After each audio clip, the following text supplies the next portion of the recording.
it's your lady Betty Cha. I'm here with the Teenage Challenge today. So, Teenage Challenge, you ask. Okay, so this is something that I just made up. So, the Teenage Challenge is I am challenging all the teenagers in this entire world. Doesn't matter where you are, what state, what province, what country, what continent. I am challenging each and every one of you to take this challenge, and let's see if you can beat this challenge, or let's see if you can win at this challenge. Okay, so here is the challenge: for you to think about your life in a different way than what the media has taught you, than what the movies are showing you, what the shows are showing you, what the music is telling you. Okay, because a lot of the music have us in a trance. Okay, especially if we are not self-aware, especially if we are not conscious people. We are more like followers, and we're more like, okay, go with the flow, and we're more like trying to be quote unquote cool and trying to fit in, whether it's with the Joneses or trying to be like Sarah or trying to be like Sam. Okay, so here's the challenge: to refrain from grown-up things, and I'll explain that to you in a second. Okay, so the challenge is to make your life all about these few things. Okay, family. So what you're gonna do is you're gonna make your life about your family, and that doesn't mean all your family, because there are some family members that are shitty. We all have them, unfortunately. They treat you like shit, they use you, they slander your name, and you did nothing bad to them. You know, they've been more horrible to you than you ever have been to them, and they hate you with a passion. They spread rumors about you. Some of them even, get physical with you and, get aggressive and violent with you. So I'm not talking about those shitbags. Forgive that. Forget that. Forgive them. Forget that. Okay. And if you were going to forgive them, it would only be so you're not holding on to their poison, which is going to, of course, poison you. Okay, so I wasn't really talking about the forgive part. I just meant more like forget them. Okay. So you're going to focus on your family members, your relatives that actually do show you respect, unconditional respect. The family members, aka relatives, that show you appreciation. The relatives that show you consideration of your feelings. They don't just talk down to you and talk to you like shit and treat everybody else good because they're intimidated by you. Not those terrible relatives. You want the ones that actually do consider your feelings and speak to you with the respect that you deserve. Even if you're doing something wrong, they can bring you discreetly to the side and tell you, hey, don't do that, instead of embarrassing you at a reunion or a wedding or a funeral or whatever, or just in general. Okay, so be around relatives that A, respect you, B, appreciate you, C, consider your feelings. Okay, because then, only then can they love you. If they're not showing you respect or appreciating you or considering your feelings, would you call that love? If they're just downright disrespectful to you and you've been sweet and gentle, is that love? No, it's not love, is it? Okay.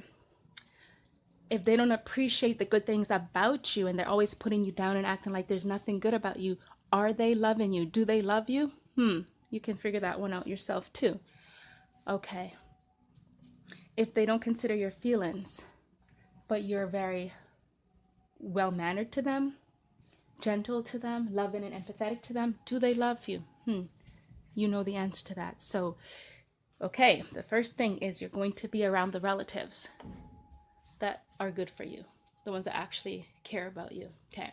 Second thing is, you're not just going to have friends for having friends' sake. You're going to choose your friends wisely, okay? The friends that actually care about you are the friends you're going to have in your life. You're not going to call everybody your friend, okay? So you're going to keep friends that care about you, and essentially you'd want to have friends that give and take, not just take. Those are users. Those are not friends, okay? You want the friends that can share with you, okay? Same with relatives. You don't want the relatives that just take, because as I said, those are shitbags. Those are not your relatives. Okay. So just have your relatives that care in your life and your friends that care, okay? The other thing I want you to focus on is obviously school, because you need your education in this world. to make a life, to have a future, to be able to buy things, okay? To just live, to pay for your cost of living, okay? Unfortunately, life is not free. It should be, but it's not going to be, okay? So your education is for your own good. So focus on that, okay? The other thing I want you to do is focus on your hobbies, your passions. Do you like to write? Do you like to sing? Do you like sports? So do you like basketball, soccer, baseball? Do you like rollerblading, roller skating? Do you like swimming? Okay. Do you want to write a book? Do you want to write a comic book? So stuff like that. Okay. And do you like to watch movies and listen to music? Are those your hobbies? But I would warn you, I mean, choice is yours. It's up to you. It is your own life. But be careful of what you're watching and listening to, because it can be, and it will be, poisoning your mind and your soul subconsciously. You won't even know this is happening to you, but you will be doing that to yourself subconsciously. Because it's a very sneaky, sly process. It doesn't seem to happen like in one day or overnight, but it's just kind of like desensitizing yourself over time. Like, okay, some people who watch too much violence, they become desensitized and they don't really care about another human suffering in those kind of violent ways. So, okay, the other thing was focus on exercising. So like moving your body around, whether you're jogging, you're bike riding, swimming, sports, that could be under exercise as well. So those things, okay?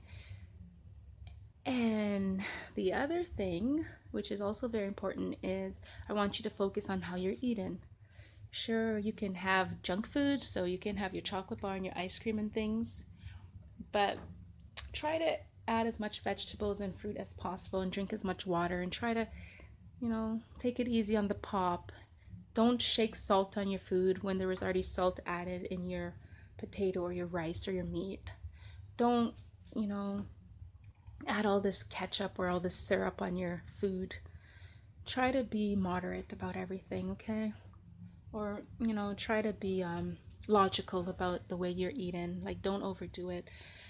So these are the focuses that, in my opinion, teenagers should have.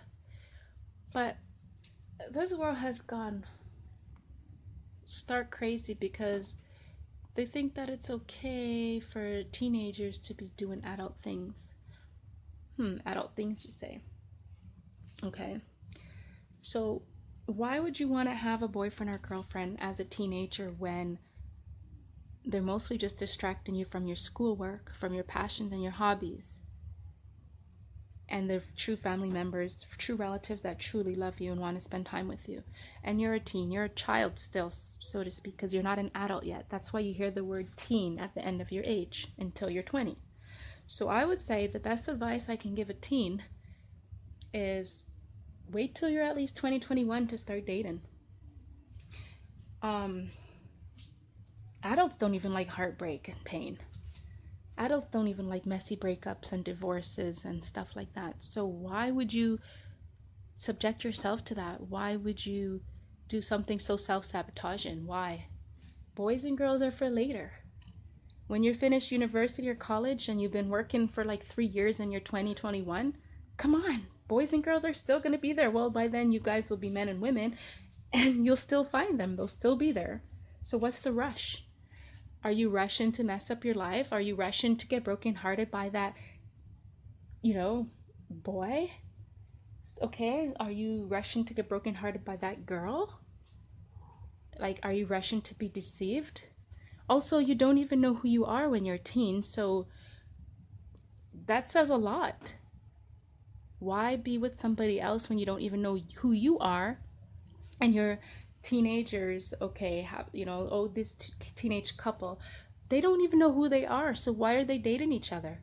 And that's not saying that a teen should date an adult, because that is your own choice and your own preference, your own prerogative, but that is a no-no in my opinion. Why? Because that adult has years on you, and what I've seen happen too many times, it's so sad, is that the man, if he's 21 and the girl is 15, or if he's 25 and the girl's 15, etc., He is the biggest deceiver. She has no clue.